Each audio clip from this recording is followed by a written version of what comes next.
Olá, tudo bem? Estamos agora começando mais um programa Pense Nisso. O meu nome é Irineu Martins e quero dizer que é uma honra ter você aqui no nosso canal, nos acompanhando. É um incentivo para fazermos essas gravações e quero dizer que, caso você ainda não assistiu os vídeos anteriores, que você o faça, porque você vai entender bem aquilo que nós vamos apresentar hoje. É o nosso 16º encontro e nós estamos neste canal, neste programa Pense Nisso, tratando de uma série que tem como título O Conflito Cósmico entre o Bem e o Mal. E é importante você estar inteirado sobre isso, né? Acontece que, antes de entrar no assunto, necessariamente ao assunto de hoje, eu gostaria de me justificar a respeito de alguns lapsos da minha parte daquilo que eu tenho gravado em vídeos anteriores. E eu percebo mais esses lapsos depois que eu passo a nossa gravação para o YouTube.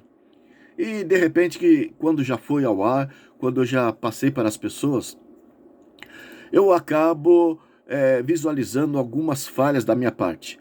E não são falhas assim grotescas, mas trata-se de falhas de lapsos de memórias. Em outras palavras, às vezes eu fico empolgado naquilo que eu estou falando, pensando na outra coisa que eu já deverei falar, e aquele momento que eu estou pronunciando alguma coisa, eu percebi que às vezes eu acabo citando, por exemplo, uma data errada com respeito a um acontecimento que eu estou mencionando. Mas não é necessariamente porque eu estou falando coisa errada. Isso não aconteceu em nenhuma das gravações. Mas é simplesmente um problema de anacronismo. O que é anacronismo? É você citar uma data fazendo menção de um acontecimento, mas aquela data é uma data errada que eu estou citando. Mas eu notei que esse lapso, eu cometi umas 2 ou 3 vezes, mas foi uma fraqueza de memória, uma falta de atenção, principalmente, né, daquilo que eu estava a falar. Porque naquilo que eu percebi, o vídeo que eu falei isso, ou citei a data errada, no mesmo vídeo, ao mencionar de novo o acontecimento, eu acabo citando a data certa. De forma que não foi porque eu não sabia, mas foi porque eu vacilei na minha concentração naquele momento e acabei passando por alto, né, a data correta, mas eu acabo corrigindo no mesmo vídeo. Então não é um pecado imperdoável, não é uma falha grotesca, mas é uma falta de atenção. O importante nessas gravações não é, na verdade, os detalhes em si, mas o propósito do que eu estou gravando é colocar você nos trilhos certos para que você possa, na sua própria busca, no seu próprio interesse, despertar a sua atenção para que você pesquise mais na internet, porque, evidentemente, o tempo que nós usamos para essas gravações, a média das minhas gravações é de 1 hora a 1 hora e 20 cada tema que eu faço de gravação, e evidentemente não dá para falarmos tudo a respeito. Tanto é que eu tenho esse propósito de dar continuidade ao assunto, ao tema, né, deste conflito cósmico, em cada um dos nossos encontros. Mas o fato é que cada encontro é um tema específico. E ali, na verdade, eu coloco você nos trilhos para você pesquisar mais a respeito daquilo que foi falado. Então são falhas que às vezes eu cometo, mas o mais importante é você saber que as coisas estão acontecendo conforme eu estou passando para você. Por exemplo, no encontro anterior, eu notei, ao ter visto o vídeo depois que eu passei para o ar aí, para o YouTube, eu notei que eu falei a respeito da capital dos Emirados Árabes, que é Abu Dhabi, o nome da capital. Eu havia mencionado, porque eu havia esquecido, aí foi um caso de esquecimento mesmo, uma falha de memória. Eu havia dito que o nome é Abu Bad, mas depois eu fui ver, não, é Abu Dhabi. Mas isso não atrapalha, na verdade, não interfere em nada daquilo que nós estamos a passar. No caso, a capital dos Emirados Árabes, que eu mencionei, eu falei que foi construído 3 prédios, 3 edifícios ali, agora recente, a Casa da Família Abraâmica. Então, uma mesquita dos muçulmanos, uma sinagoga dos judeus e uma igreja dos cristãos. Então, esses 3 povos vieram da família de Abraão, são descendentes de Abraão, né, da linhagem de Abraão, e ali foi construído em Abu Dhabi essas 3 instituições religiosas como símbolo do ecumenismo global. E agora, neste ano 2023, no mês de junho, mês de julho, então, coisas assim que às vezes eu fico a desejar, mas é por aí. Mês de junho, mês de julho, vai ser inaugurado esta Casa da Família Abraâmica para dar realmente um pontapé inicial para que as religiões tomem ou concretizem, porque a união já aconteceu das igrejas, mas concretizem esta união de forma mais sólida. E ali está o símbolo desse sincretismo religioso, desse ecumenismo religioso, através dessas 3 casas da família abraâmica. Então, o que eu errei, na verdade, não vai interferir em nada, ao ter dito que a capital dos Emirados Árabes é Abu Dhabi, sendo que, se você investigar ali no YouTube, no Google, você vai ver que é Abu Dhabi. Então nossos erros estão nesses níveis suaves que o importante é você estar encaminhado, pesquisando por si mesmo, aí através da internet, aquilo que nós estamos passando. Vamos ler agora, para dar continuidade ao assunto que havíamos tratado no encontro anterior. Nós havíamos dito que os Estados Unidos, que é a segunda besta apontada ali no livro do Apocalipse, porque a primeira besta que sobe do mar, nós explicamos, trata-se do poder papal, o poder religioso dominante no mundo, que atuou no passado durante 1260 anos. No final desse período, que ocorreu no ano de 1798, quando o Papa perdeu o prestígio ali na Revolução Francesa, foi aprisionado, foi desprezado e perdeu o reconhecimento a partir de então. Em torno daquela data, diz a Bíblia que deveria subir a segunda besta. Apocalipse 13, a partir do verso 11, já menciona sobre essa segunda besta. E essa segunda besta que surgiu então em torno desta data, do ano de 1798, foi os Estados Unidos da América do Norte, que proclamou a sua independência 22 anos antes desse ocorrido, no ano de 1776, a proclamação da independência norte-americana. Então, a Bíblia está dizendo que em torno deste período, da ferida mortal do papado, deveria surgir um outro poder na Terra, de âmbito global. E os Estados Unidos, mencionado aqui em Apocalipse 13, a partir do verso 11, corresponde a todas as expectativas que a Bíblia nos aponta, nos dizem do que seria um poder político global, um poder militar a nível global, um poder religioso também, porque iria tratar de coisas espirituais, e um poder econômico, de influência global. Então, esse poder, que é os Estados Unidos, que cumpre todas essas especificações apontadas na profecia aqui de Apocalipse 13, em outras profecias também, que posteriormente nós vamos espezinhar mais aqui, tem como propósito restaurar a autoridade do Papa. O Papa recebeu a ferida mortal, diz ali Apocalipse 13, verso 3, mas deveria ser reerguido.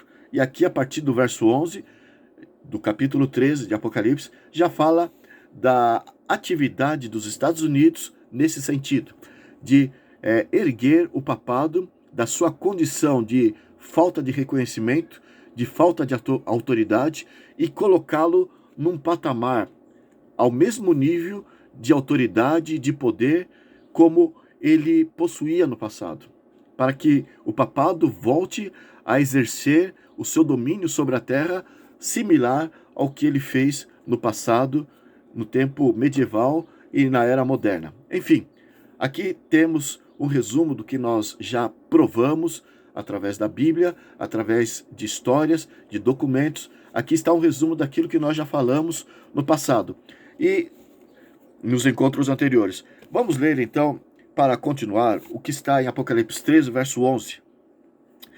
E vamos mencionar o seguinte, Apocalipse 13, verso 11.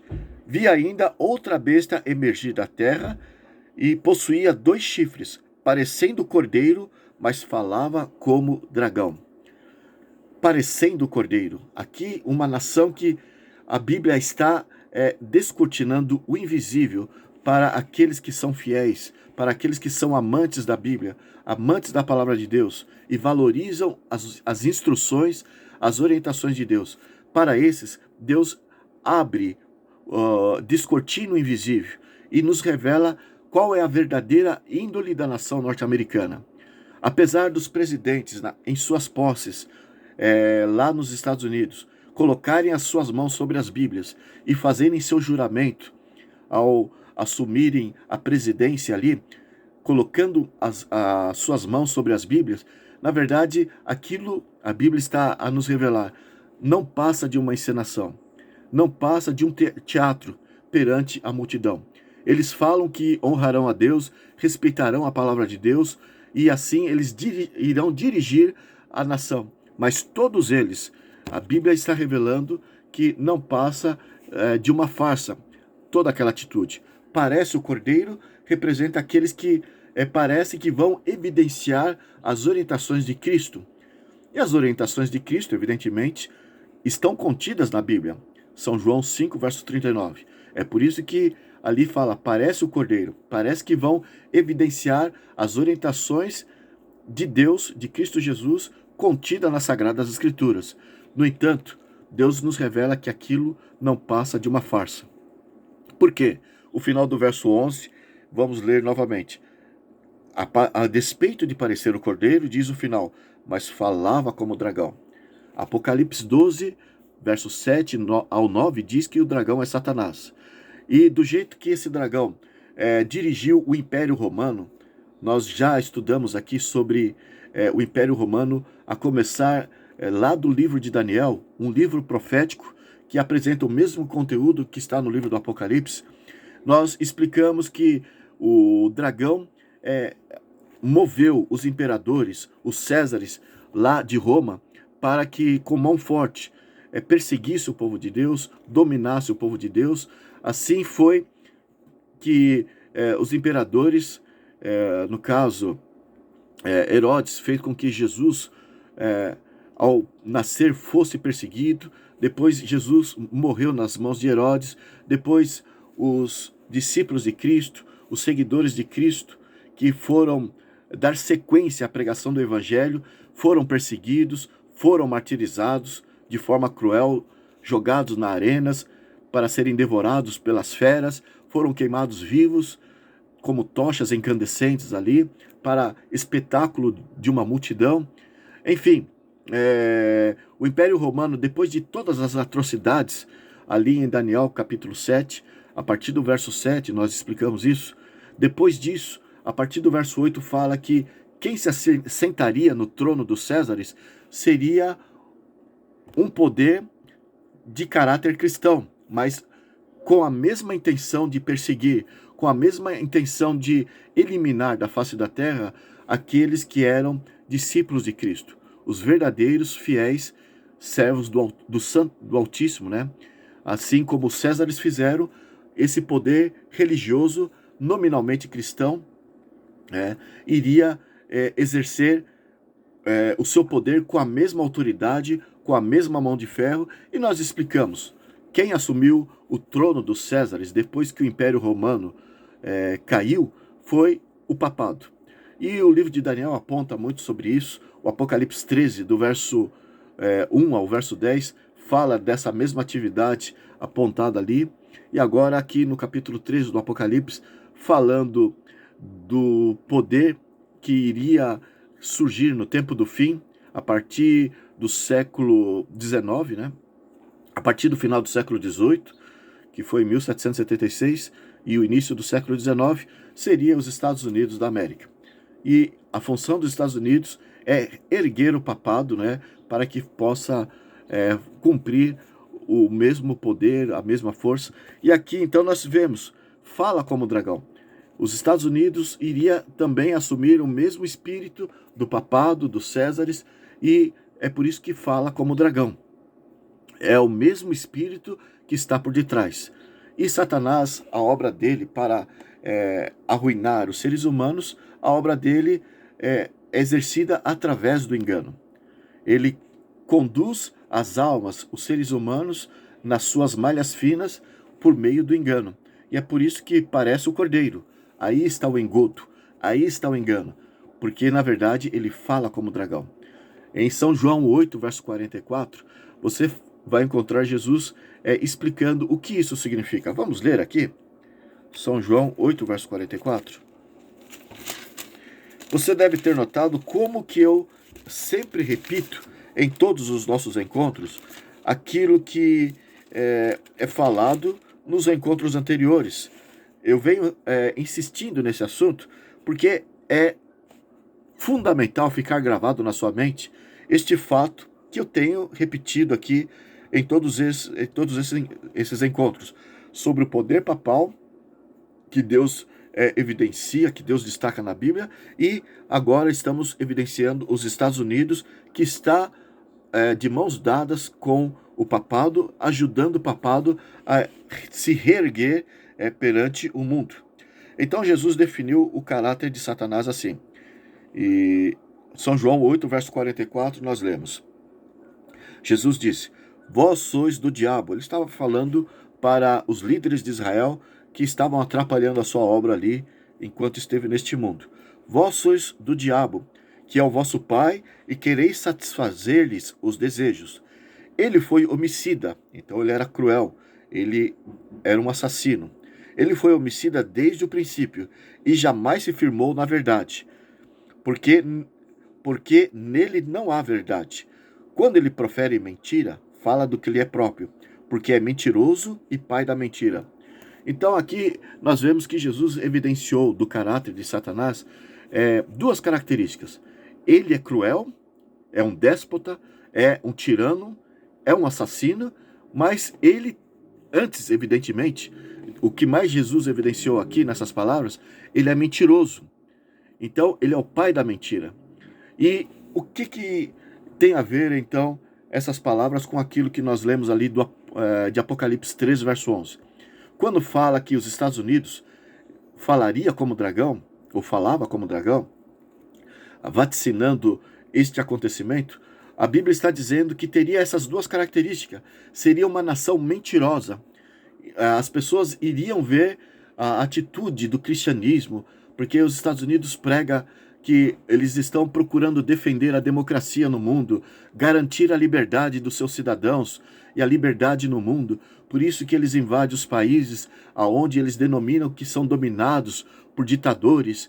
Na Primavera Árabe, por exemplo, em 2011, aconteceu de alguns países árabes foram denominados como sendo dirigido por ditadores, e eles tiveram que interferir para livrar as pessoas e as nações das mãos desses ditadores. Mas Deus está dizendo que é tudo balela. Através da Bíblia aqui, Deus está dizendo que a fala dessa nação é a fala do dragão. E tudo que nós assistimos através da mídia europeia, através da mídia norte-americana, ou mesmo aqui do continente, aqui na parte sul da América, toda essa notícia ocidental que vem para nós, porque as notícias que vão lá para o Oriente, o Extremo Oriente, não são as mesmas que nós assistimos aqui. As versões que nós defendemos, aqui a mídia defende do lado de cá, não é a mesma versão ou a mesma visão que é apontada, apresentada do lado de lá. Bem, na verdade, há uma confusão, há uma mistura de verdade com mentira, e nós vivemos mergulhado num mundo confuso. Mas Deus está aqui já desmascarando para nós a respeito da índole norte-americana. Está a nos dizer: não confie. O que eles dizem, o que eles defendem, aquilo que eles evidenciam nos seus noticiários, nas suas nas suas programações, sempre eles estão puxando a sardinha para o seu lado. Eles estão se fazendo de vítima, estão se fazendo de heróis, de salvadores da pátria, de salvadores do mundo, mas Deus está dizendo que isso não passa de pura balela, é uma mentira. E nós vemos, comparando ali a citação de Apocalipse 13, verso 11, a respeito dos Estados Unidos, falando que a sua fala é como dragão, comparando com esse texto de São João 8,44, nós entendemos o que isso significa. Os Estados Unidos não só é mentiroso, mas também é tirano, é uma nação déspota, é o vilão da história, é uma nação que está desenvolvendo cada vez mais o seu poderio para poder fazer com que Satanás consiga o apoio da humanidade a favor dos seus propósitos. Bem, nós havíamos dito que hoje nós vamos explicar como que isso funciona, como que tem desenvolvido o satanismo ali, o diabo tem falado através daquela nação, e eu já me adianto desde já.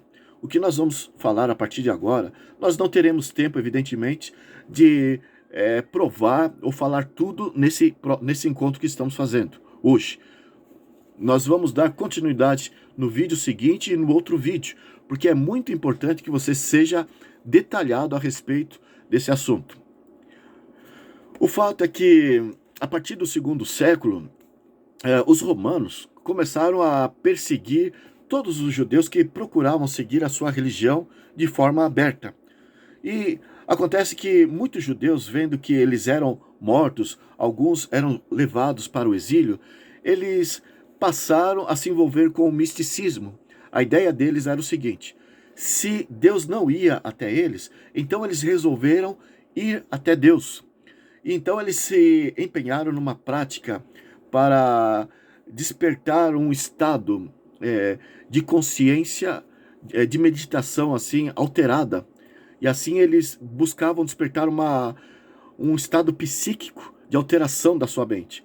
E através de meditações, através de algumas práticas que eles diziam que um novato, isso foi entre o segundo século aqui já, se o novato procurasse colocar em prática aquele tipo de meditação que eles praticavam, eles chegariam até a enlouquecer, e constatou o caso que alguns chegaram até a morrer por buscarem, se contactar com forças espirituais.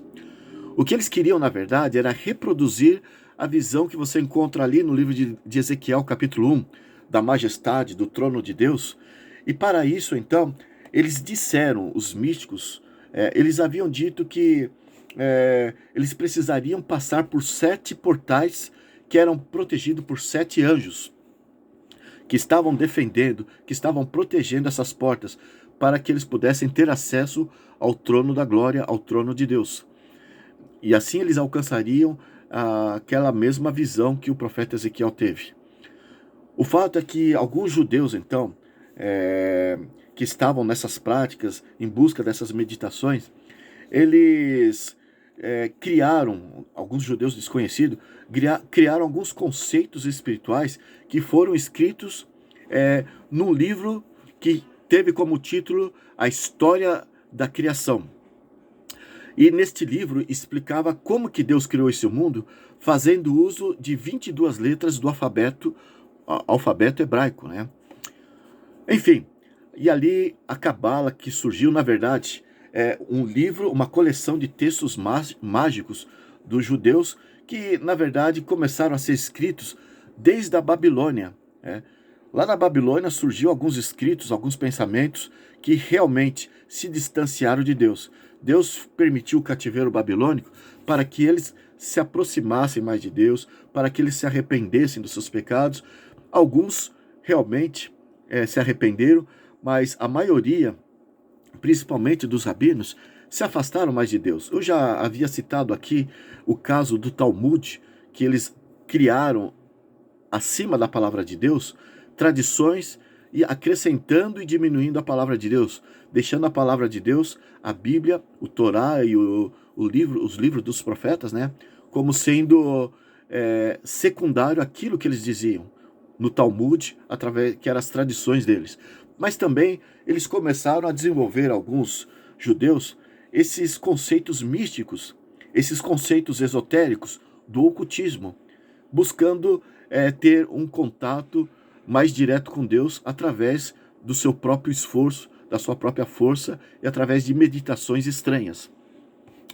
Enfim, o fato é que na Idade Média, os judeus foram tidos por muitos como sendo uma raça de magos, porque eles tinham essas práticas estranhas de despertar um estado de consciência alterado. Eles se flagelavam, eles se espancavam, eles se batiam em si mesmo até o pescoço, se espancando. Então eles procuravam em se encontrar, eles procuravam através dessas atividades de espancamento, de flagelação, eles tinham uma guerra entre si mesmo para poder transpor os 7 portais, conforme as ideias místicas, depois da Babilônia, as ideias da Cabala, dos textos mágicos que eles elaboraram, esses místicos, esses rabinos, né? Eles tentavam se encontrar na região, no trono de Deus, onde Deus se encontrava ali, conforme você vê ler em Ezequiel capítulo 1. Através dessas práticas de autoflagelação, eles tentavam transpor esses portais. E ali eles diziam que teriam um encontro com a Deidade Suprema. O nome que eles dão o trono da graça ali é Ma'aser Merkabah. Então, essa Ma'aser Merkabah é o trono da graça, é o local onde eles se encontrariam com Deus. Na verdade, a Cabala, de acordo com a tradição, foi dado ao homem, aos judeus, através de uma conexão psíquica com o anjo caído, o anjo Raziel. E esse anjo, na verdade, deu aos cabalistas um meio de se conectar e controlar os anjos.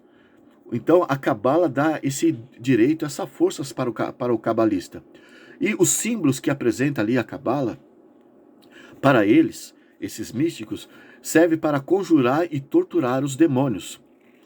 O fato é que eles desenvolveram a Cabala, eles tiveram, na verdade, Salomão como sendo um grande cabalista. Eles acreditam que Salomão foi contemplado por Deus para poder controlar os demônios.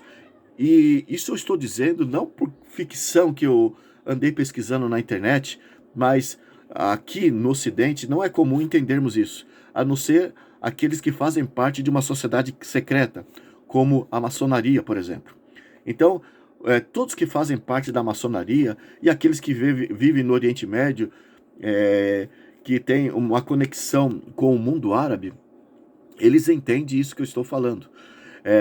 Então, essas sociedades secretas que defendem aqueles conceitos do Oriente Médio, do Egito, e eles pregam muito sobre isso, eles acreditam fielmente que Salomão recebeu de Deus um poder sobre os demônios através de um anel mágico, que tem o selo, que é a estrela, o hexagrama, a mesma que você encontra ali na bandeira de Israel, símbolo da bandeira de Israel, e na nota de $1. Posteriormente nós vamos explicar por que na nota de $1, lá dos Estados Unidos, tem o hexagrama, que é defendido ali de acordo com a visão dos cabalistas, dos ocultistas, dos maçons, e por que está ali vários símbolos na cédula de $1. E para eles, então, Salomão e o templo deles, de Salomão, o templo para eles era um templo cabalístico, de forma que na maçonaria internacional,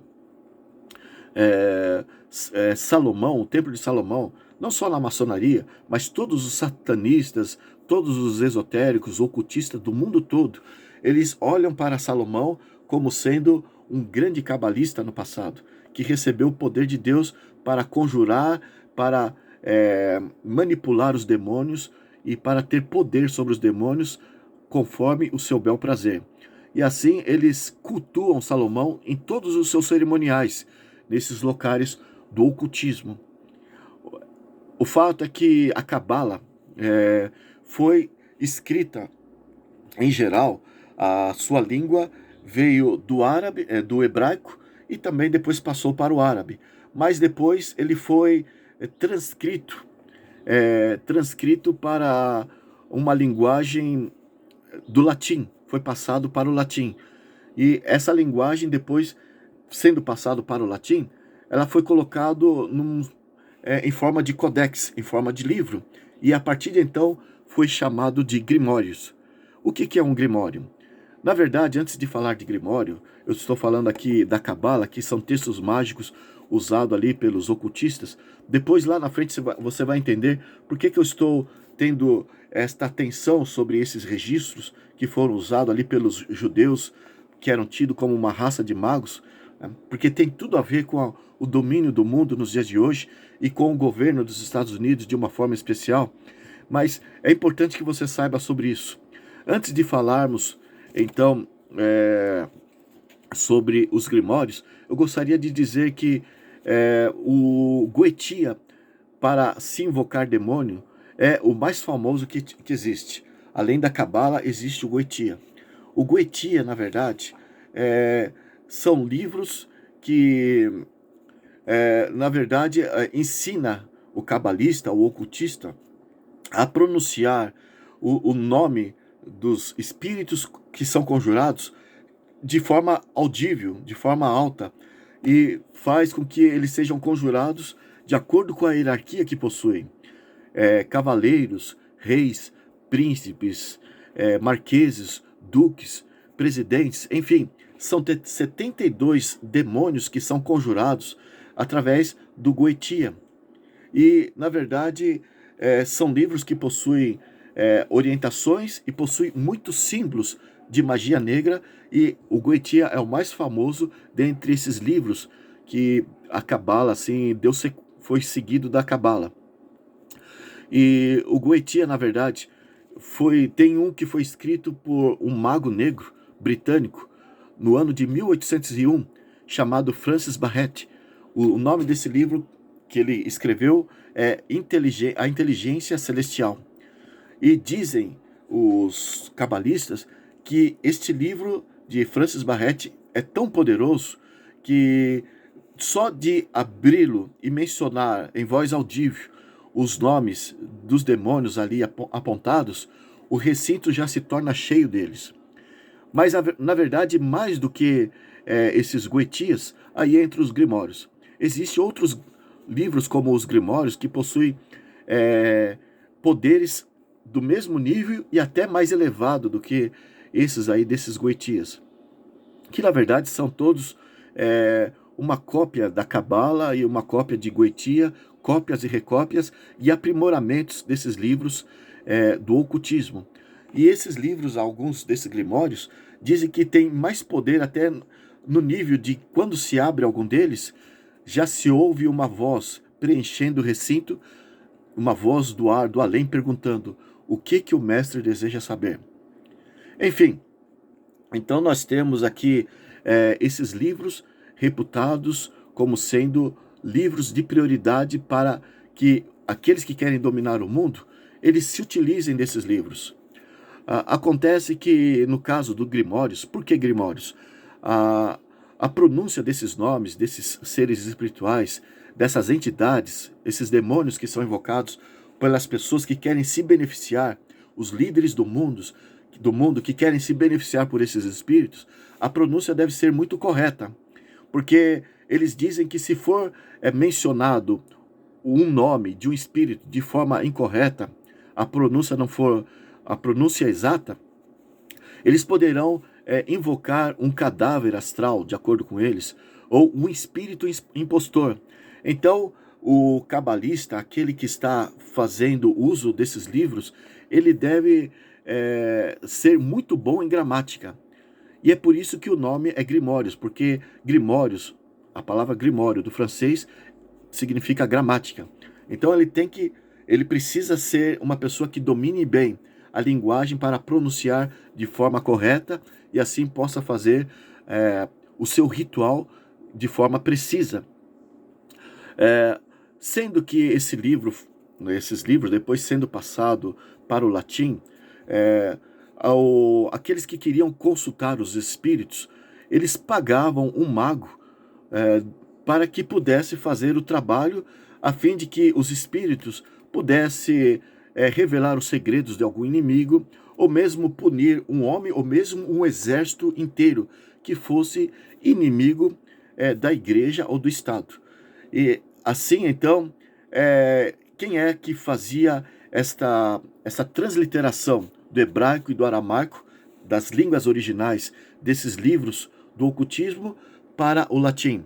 Era nas bibliotecas, as escondidas, lá do Vaticano, que muitas vezes fazia essa transposição e usava esses livros passando para o latim, ou mesmo nas sombrias bibliotecas ali ocultas nas sombras dos castelos, como no tempo da Elizabeth, da rainha Elizabeth I, ela usava um mago negro chamado John Dee. Pesquise ali na internet que você vai ver. John Dee, do tempo da Elizabeth I, do século XVI. Ela usava este mago para registrar orientações a fim de infligir sofrimentos aos inimigos, ataques psíquicos a um exército inteiro, tanto inimigos da igreja como inimigo do Estado. O fato é que Elizabeth I, ela considerava Israel como sendo, a Grã-Bretanha como sendo a nova Israel. Ela achava que tinha o mesmo direito, o mesmo legado de Salomão, o poder sobre os demônios. E a rainha Elizabeth II, ela já foi coroada na Câmara de Jerusalém, ali no mosteiro de Westminster, ali na Inglaterra. E esse mosteiro foi dedicado à tribo de Judá. Então, os ingleses, a Inglaterra, a coroa inglesa, eles têm esse conceito de que eles foram favorecidos em receber o legado da maçonaria, porque foi ali que cresceu a primeira loja maçônica no ano de 1717. Mas nós vamos falar sobre isso mais adiante. Enfim, enquanto eles lidavam nas traduções desses livros do ocultismo ali de forma secreta nos palácios, a propósito, John Dee, ele consultava espíritos fazendo até uso do espelho mágico, o espelho negro, e assim trazia informações para a rainha ali da Inglaterra do século XVI, Elizabeth I. A Disney fez um filme, um desenho, né? Branca de Neve, os Sete Anões, e a rainha ali usava naquele desenho o espelho que, na verdade, é uma indicação, uma referência ao espelho usado pelo mago John Dee, da rainha Elizabeth da Inglaterra. E a rainha ali do desenho da Disney diz: espelho, espelho meu, existe alguém mais poderoso do que eu, alguém mais bonita do que eu? Então, assim aquele espelho é, transmitia a imagem de um espírito e dava as orientações, dava as informações para a rainha, para que ela soubesse quem que era a sua concorrente, quem que era a sua inimiga. No caso ali, de forma fictícia, era Branca de Neve. Mas aquilo é uma representação assim fantasiosa do que era realmente real ali no século XVI e no lado do ocultismo. O fato é que enquanto eles se favoreciam, passando para o latim, até bispos e papas ali nos castelos, nas suas bibliotecas, esses livros reputados como livros da sabedoria de Salomão, os camponeses, as pessoas leigas, os simples ali que viviam nas fazendas, nos sítios, aqueles que se interessavam por esses assuntos, eles eram perseguidos, eram pegos e queimados em praça pública, porque eles não queriam que mais ninguém tivesse acesso a essas informações. Bem, assim nós temos os conceitos que a aristocracia cresceu naqueles idos, né, naqueles tempos. O fato é que, por volta do século XI, os muçulmanos se apossaram das terras de Jerusalém, e o Papa Urbano II, no início do século XI, ele convocou a primeira cruzada para poder libertar Jerusalém das mãos do domínio dos muçulmanos ali em Jerusalém. E ele reuniu, através de Pedro o Eremita, uma classe de mendigos, um exército de mendigos, pessoas despreparadas, e ali ele investiu lá contra Jerusalém, a fim de libertar Jerusalém das mãos dos muçulmanos. E foi um fracasso aquela primeira cruzada. Se você pesquisar na história, houve oito cruzadas, né?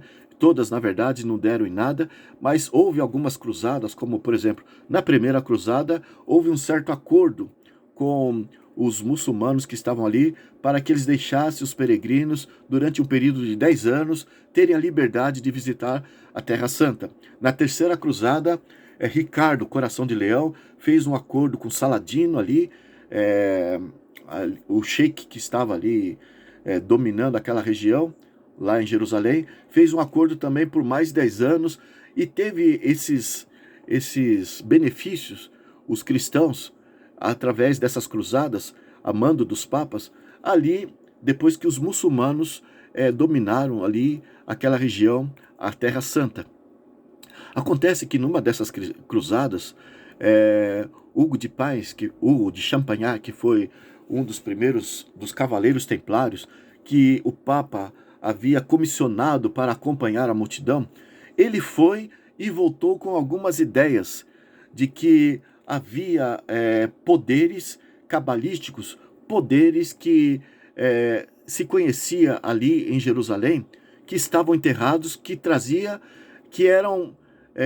poderiam ser liberados para conjurar os demônios, que era nada mais, nada menos que as orientações de Salomão, aquele a quem Deus havia conferido autoridade sobre os demônios.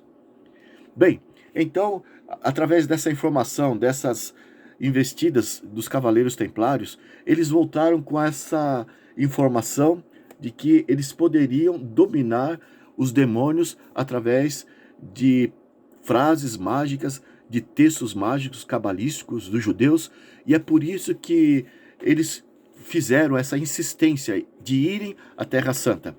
Os papas tinham interesse de dominar os demônios através dessas orientações, que na verdade o Santo Grau não se trata de um objeto, como alguns defendem por aí, até em filmes. A ficção mostra que é o cálice que Jesus usou ali na Santa Ceia, mas não se trata de objeto algum. Outros já defendem um outro objeto, sem ser o cálice, mas se trata de informações cabalísticas. E elas foram levadas para a Europa, a partir do segundo século, nessas cruzadas, pelos cavaleiros templários que acompanhavam a multidão que ia nessas cruzadas, né, para poder se apossar novamente da Terra Santa. E acontece então que eles perceberam que ali poderia eles se beneficiarem com aquelas orientações, que eles acreditavam de todo o coração, lhe dava autoridade sobre os demônios. A princípio, eles passaram alguma dessas informações para o Vaticano, e tanto é que depois eu vou citar um filme que eles mencionam, aí, um filme famoso. Aí para frente eu já vou citar um filme que você já deve ter assistido, mas o fato é que um tal de Isaac, o cego, um aristocrata da França, do sul da França, tendo contato com esses cavaleiros templários, começou a ensinar a classe aristocrata, a classe rica, a classe de nobres, sobre esses feitiços cabalísticos da parte dos judeus, que os templários haviam agora trazido para a Europa depois das suas voltas das cruzadas. E ali se percebeu que eles poderiam se enriquecer, porque os nobres tinham interesse de ter informações para dominar os seus inimigos, os seus adversários, e dominar até espíritos negativos, assim, para poderem se tornar mais poderosos. Então era de muito interesse da classe nobre, a classe aristocrata, ter essas informações. Os templários, sabendo disso, resolveram se beneficiar com esses conceitos mágicos, e passou a vender algumas informações, tanto para a Igreja Católica, como também para a classe civil, os aristocratas, os ricos ali da Europa. E eles se tornaram muito ricos, construíram castelos, construíram frotas de navio e se tornaram poderosos. Acontece que o que eles desenvolveram ali diz respeito a práticas do ocultismo. O que ensina, na verdade, os ensinos cabalísticos? Diz respeito a todas as orientações que advêm do paganismo. E para que você entenda melhor no que consiste as instruções desses livros, os grimórios, o Goetia, as orientações da Cabala, diz respeito a todas as ideias que o mundo do paganismo defende. O que o paganismo defende? O paganismo, na verdade, é uma religião que defende, antes de mais nada, a preservação da natureza. Então, a princípio, olhando dessa forma, parece uma coisa boa, mas funciona desse jeito. Eles creem, os pagãos, desde de tempos muito remotos, eles creem que a base deles se concentra na fase da lua ou na mudança das estações do ano, juntamente com o sol, porque eles acreditam que o sol é o salvador do planeta Terra, porque produz luz e calor. E a combinação do sol com as fases da lua, e de acordo com as estações do ano, pode proporcionar uma colheita farta neste mundo. Assim, o mundo produz a alimentação, produz a vida, produz a vegetação e tudo aquilo que é preciso para que haja vida. De forma que, olhando para o sol, que é quente e domina durante o dia, e a lua, que reflete a luz do sol, domina a noite, com a combinação do sol com a lua, eles observaram essa dualidade do forte e o fraco, a claridade com a escuridão, o seco com o molhado, o macho com a fêmea. Então, eles viram, assim como o yin e o yang, ensinado lá há tempos remotos na China por Lao Tse. Então, essa é a ideia do paganismo, essa dualidade que, na sua combinação, há o crescimento, há a prosperidade. Então, com base nisso, o paganismo desenvolveu ritos ritos de fertilidades com base no ato sexual. É por isso que eles dão muita evidência à sexualidade. Assim, então, surgiu a ideia de que deve existir, assim como no piso da maçonaria, é um piso quadriculado, o preto e o branco. Eles ensinam essa ideia, e o ocultismo ensina esse conceito da junção entre macho e fêmea, e o lado sexual é muito evidenciado. É por isso que geralmente existe as orgias, existe as depravações sexuais em todos esses santuários, em todos esses ensinos do ocultismo, porque eles olham muito para isso. Lá no caso da maçonaria, eles usam um avental com uma película, e eles evidenciam o esquadro e evidencia o compasso, que é o macho e a fêmea, e assim eles cobrem esse lado do órgão reprodutor masculino para mostrar ali a reverência que eles têm sobre isso. É lógico que a maçonaria dá uma outra explicação para os leigos, para as pessoas que não são iniciadas, recebem uma orientação mais inocente. Eles dizem que se trata da justiça e aquilo que é verdadeiro. Então, tudo aquilo que é reto, aquilo que é justo, e tudo aquilo que eles fazem, as ocultas, as escondidas, e os símbolos que são apresentados, eles dão uma outra denominação para os leigos. Mas, na verdade, o princípio do paganismo é defendido ali. Mas vamos explicar como que surgiu a maçonaria, e daí como que os Estados Unidos cresceu com esses conceitos. Porque os Estados Unidos é totalmente governado por poderes maçons. Mas me adianto em dizer, os Estados Unidos, não. Os Estados Unidos e o mundo todo é dominado pela maçonaria. Mas eu estou aqui dando só uma iniciação para que você entenda como que funcionam as coisas. O fato é que o paganismo tem esses conceitos, essa dualidade. Desde o tempo, na verdade, do Egito, da Babilônia, os tempos remotos, como eu disse, eles tinham o Sol como sendo o salvador do mundo, o Deus Sol. E eles usam, assim, esses ocultistas, um círculo para representar o Sol. Um círculo com um ponto no meio.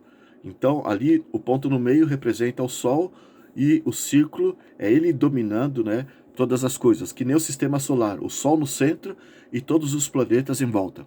Então, eles têm esse conceito ali. O outro símbolo para representar o Sol é a cruz.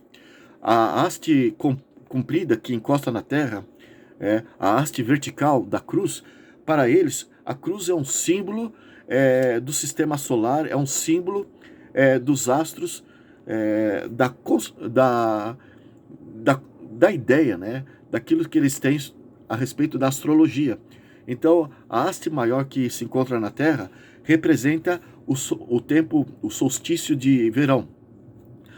É o início do verão, né? O solstício de verão é o início do verão, quando o dia é maior do que a noite. O tempo durante o dia é maior do que a noite. A parte de cima da cruz, que é a parte menor, representa o solstício de inverno, que é o oposto.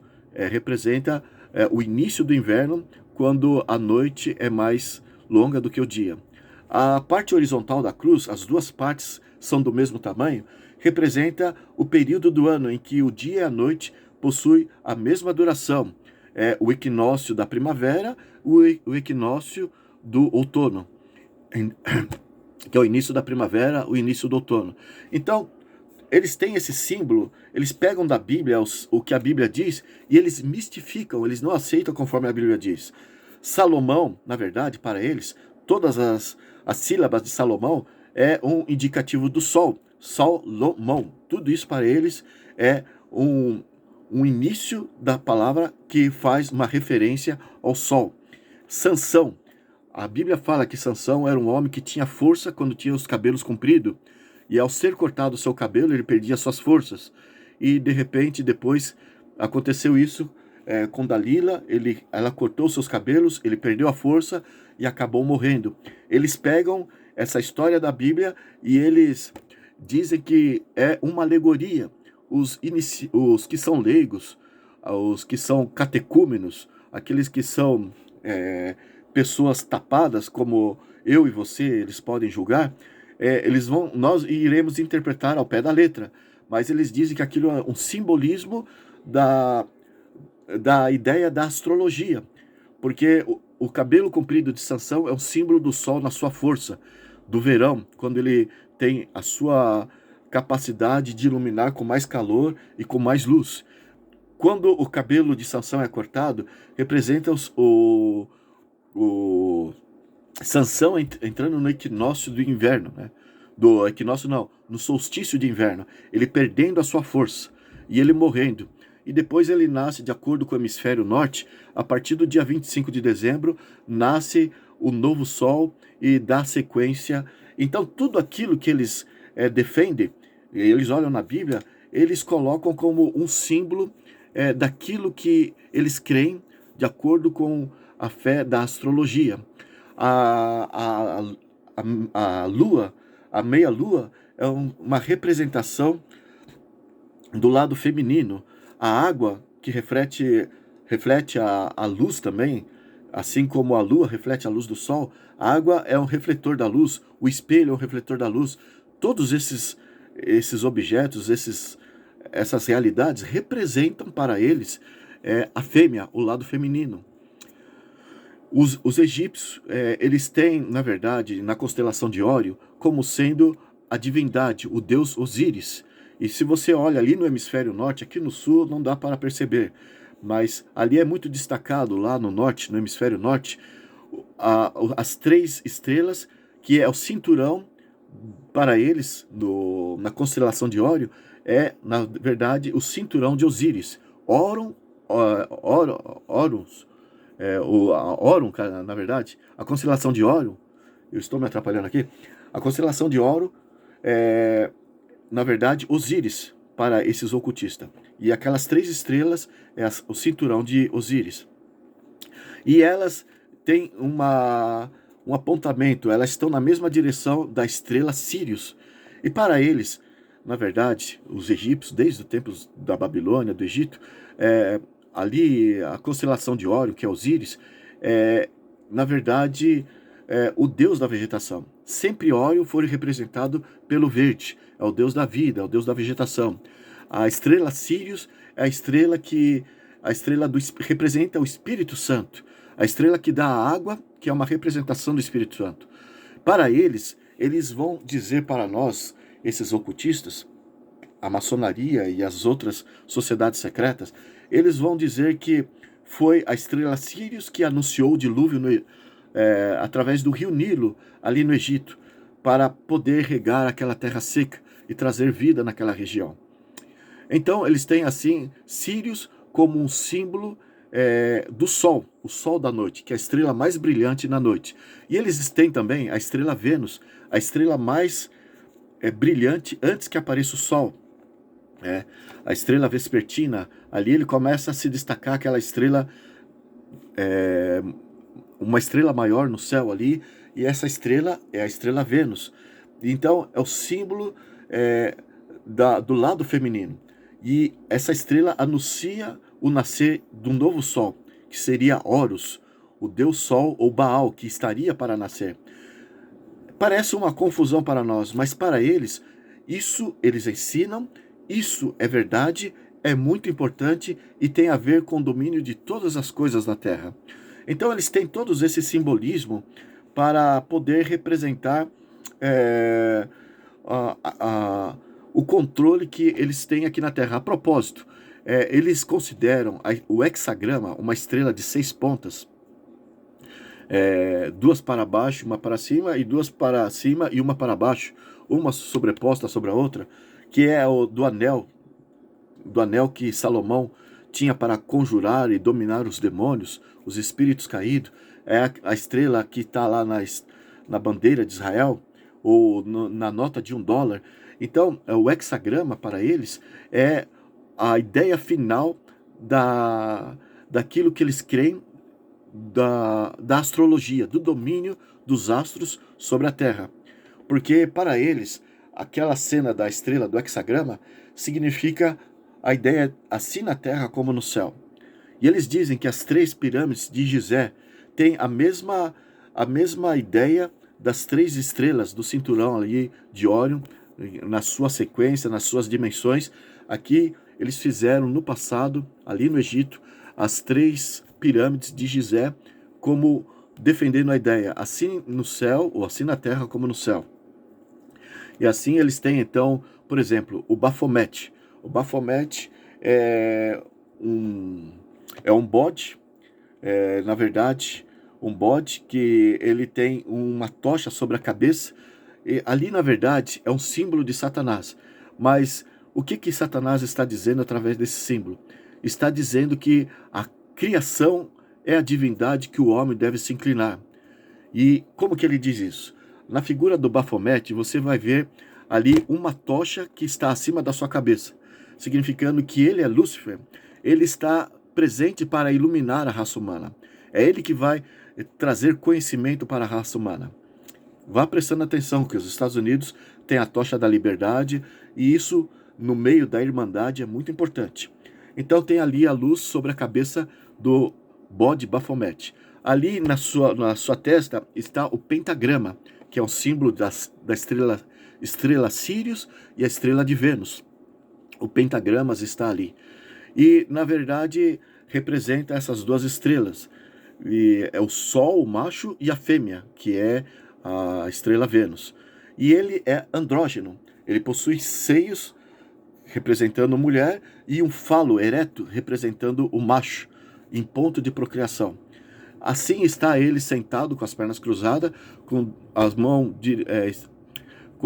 mão esquerda com os 2 dedos para cima, na verdade 3 dedos para cima, e a mão direita também apontando para baixo. Aqui está a ideia da conspiração, assim na terra como no céu. E ali, na verdade, a cabeça, o Capricórnio ali, representa o primeiro período, né, o mês de Capricórnio. O pentagrama ali na testa do Baphomet representa ele como o deus Janúculo, que olha para trás e olha para frente, e é representado pelo bode, que é o Capricórnio.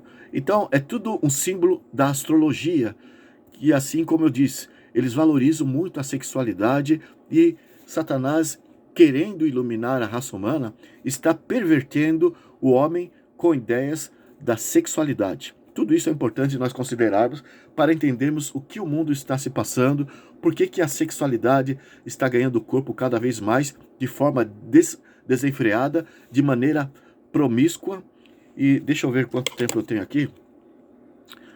Bem, então aqui nós estamos dando um preparativo para que você entenda, e nós vamos continuar no próximo estudo, já temos 1 hora aqui de gravação, mas assim está acontecendo, e assim que cresceu os templários. Os templários cresceram, desenvolveram, se enriqueceram através das suas informações cabalísticas.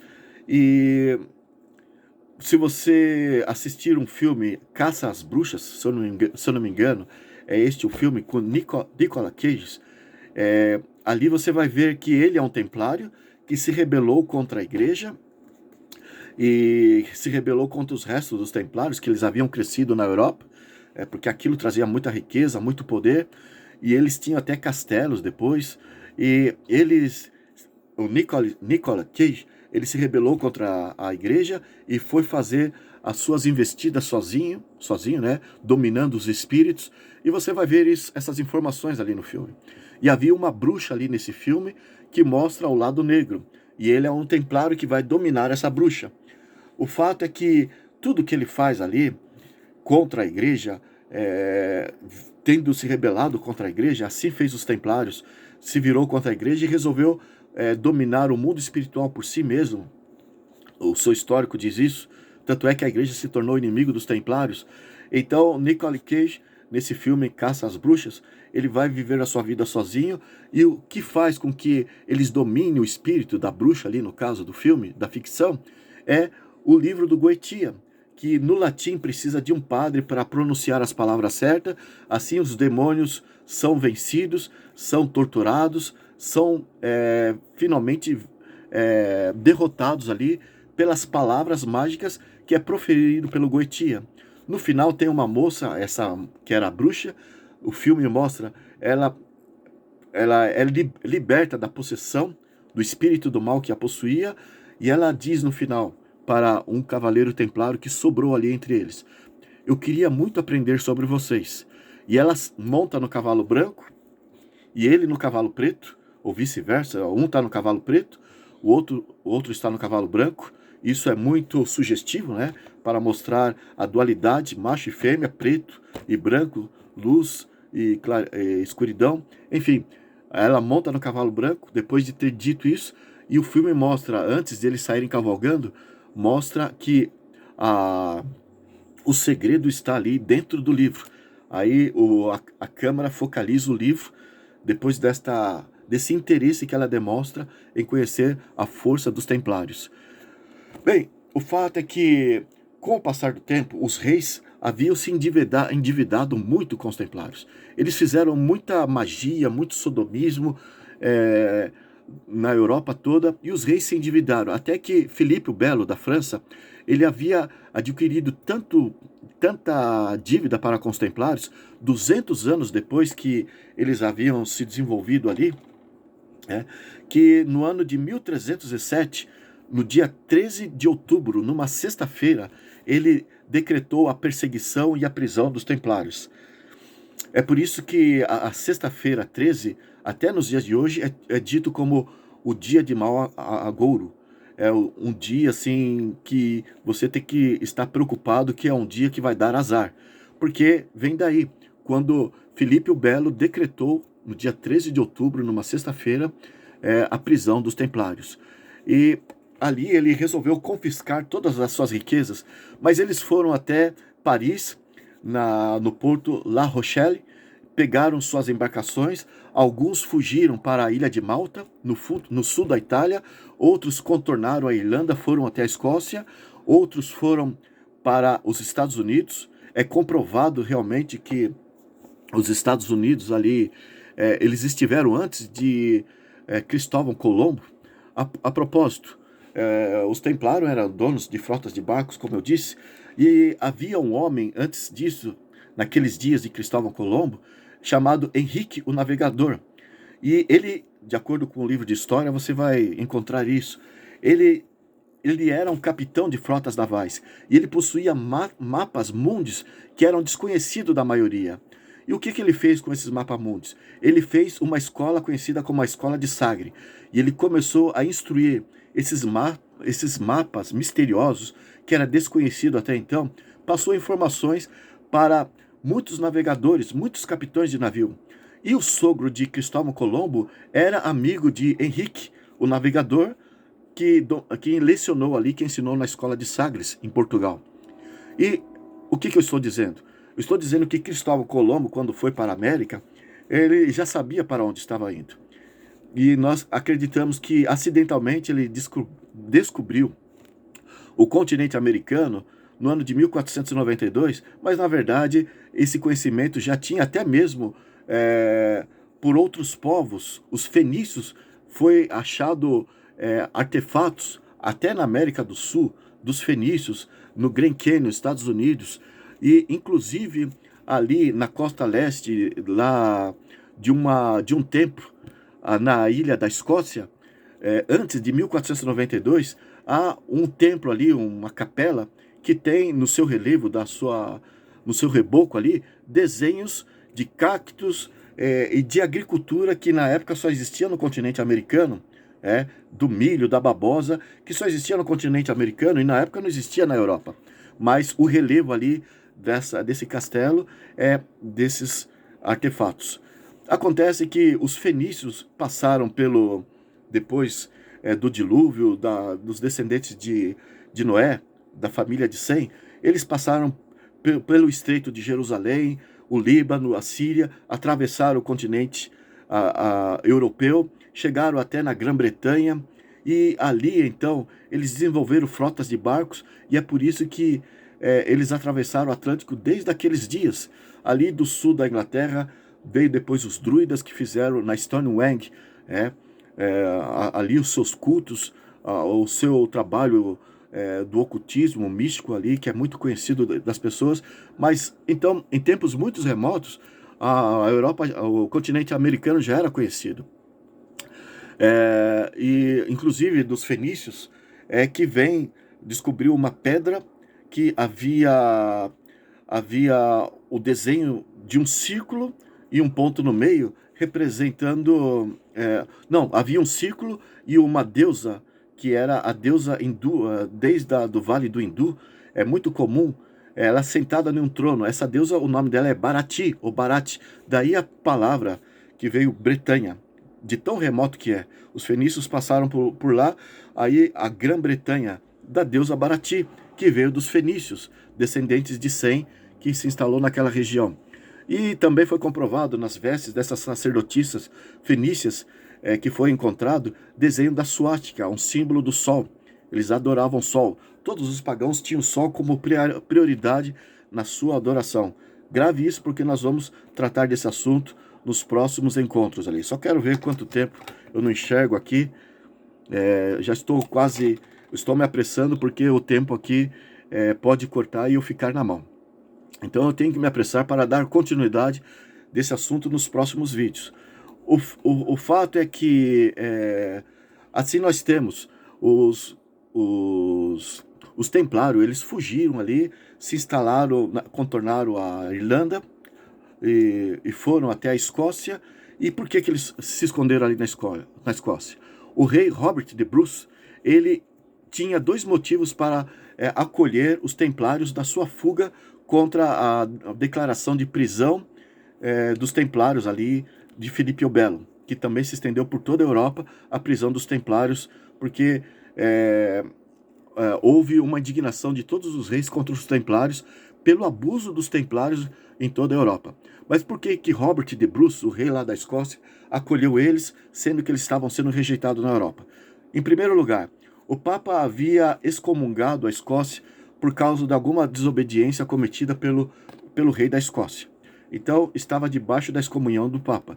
E ele não obedeceria à ordem do Papa, que deu o consentimento da perseguição dos templários. Ele não obedeceria essa ordem de prender os templários.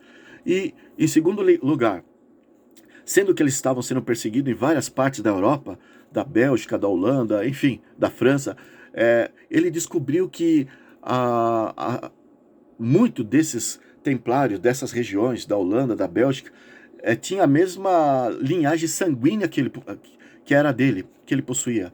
Havia um certo parentesco dele com muitos templários. Assim, ele acolheu esses templários ali. Assim, então, os templários se esconderam, ficaram refugiados e depois eles voltaram à atividade com o título de Freemason, com a ideia de pedreiros livres, que da maçonaria Mason, pedreiros, Freemason.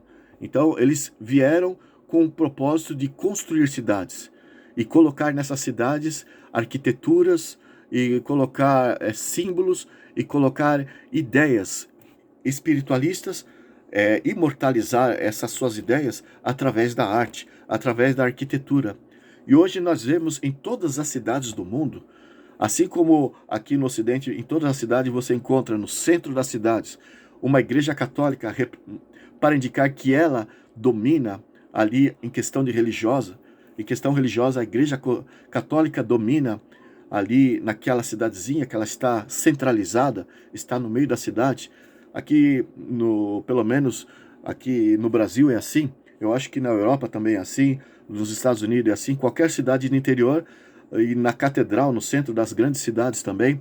Enfim, a indicação é dizer que eles dominam a religião, o cristianismo, naquela cidade ou no continente americano ou no continente europeu. Assim como eles fazem, os maçons têm os seus símbolos nas cidades para dizer que, em questão do ocultismo, do misticismo, em todas as cidades há os símbolos deles. E a partir do próximo encontro, você vai ver como que isso que eu falei, e eu vou explicar até mais um pouco, falar mais sobre Cristóvão Colombo, porque que o nome dele é Cristóvão Colombo, que aprendeu a navegar, a atravessar ali o Atlântico para vir até o continente. Tudo isso tem um significado profundo. A partir do próximo encontro, você vai ficar inteirado e vai ficar abismado ao descobrir como que isso se encaixa naquilo que Deus disse assim a respeito dos Estados Unidos da América do Norte. Quando ali em Apocalipse, capítulo 13, verso 11, diz, e fala como um dragão. Você vai entender realmente, através dessas minúcias que eu estou apresentando, você vai entender o que realmente isso significa. A fala do dragão é uma espiritualidade, um espiritualismo que, na verdade, o governo americano, os líderes da nação americana, defende acima da palavra de Deus. E eu prefiro explicar isso desde essas origens, e nós vamos tratar mais desses pontos, esse ponto de origem, para chegarmos até o ponto-chave do satanismo que domina ali entre os governantes dos Estados Unidos. Você vai ficar admirado, com certeza, porque é uma coisa muito interessante e é bom nós termos ciência para entendermos o que Deus está a nos revelar através da sua palavra. Enfim, por hora o nosso tempo já está escasso. Eu quero agradecer a tua presença, espero que Deus te abençoe e peço para que você pense nisso. E assim você estará realmente fortalecendo o seu conhecimento numa causa importante, em coisas que realmente vale a pena saber. Que Deus te abençoe e até o próximo encontro.